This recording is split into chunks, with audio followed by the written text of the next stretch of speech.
Li Tirkiye eletewşî bi dawî nabin. Em qala çi dikin? Vîdeoyekî me heye. Em temaşe bikin paşê em nivirin.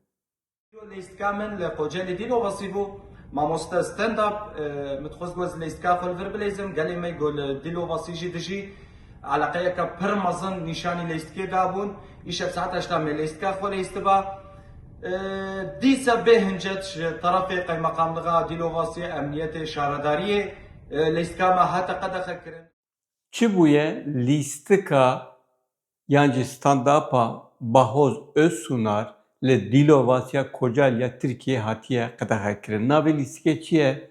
Mamo stand-up. Lîstik bi Kurdî ye. Helbet em texmîn dikin ji ber Kurdiya wê hatiye qedexekirin. Helbet lîstikekî xweşik e, qala gelek mijarên girîng dike. Em di fotoğrafên li pişt Bahoz de jî dibînin qala çi dike? Qala dij tilyakê dike. Tilyak tiştek xirab e ne? Qala parastina sewalan dike. Yani mesela dijî tundiya li hemberî sewalan. Li pişt barîkat Amed Spor heye. Dema em van didin berhev, ev hemû mijarên girîngin ji bo Kurdan û Kurd jî li ser van mijaran disekinin. Bahoz jî li ser van mijaran disekine di lîstika xwe de. û ev lîstik anha hatiye qedexekirin. Em anha dibêjin 25 meha heft 2026. Yani di sed sala 21 de.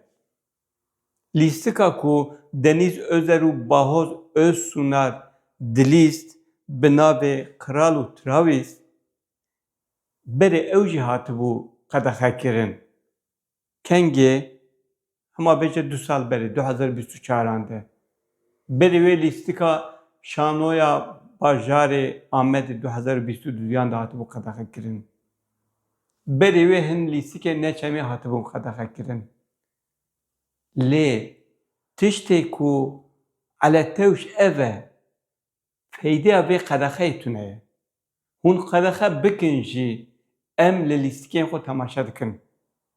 Lîstikvanên me, şanogerên me li gel qedexeyan jî wan lîstikan tînin pêşiya me. Li gelek ciyan dîsa dilîzin. Eletewşî ew e ku tiştê bi kêr nayê tu dikî. Tu lîstikekî qedexe bikî wê çi be? Ne tu tişteke ji bo Kurdan. Belkî ji bo te yê ku vê biryarê dide ji bo wî ji bo wê baş be. Belkî dilê xwe rehet bike. Lê Kurd vê yekê qebûl nakin. Heta îro qebûl nekine, ji îro pê de ji wê qebûl nekin. Ma bi vê qedexeyê wê Bahoz cihekî din wê stand-upa xwe nelîze. Helbet wê bilîze. Sed sala 21 de hêj jî lîstikên bi Kurdî têne qedexekirin.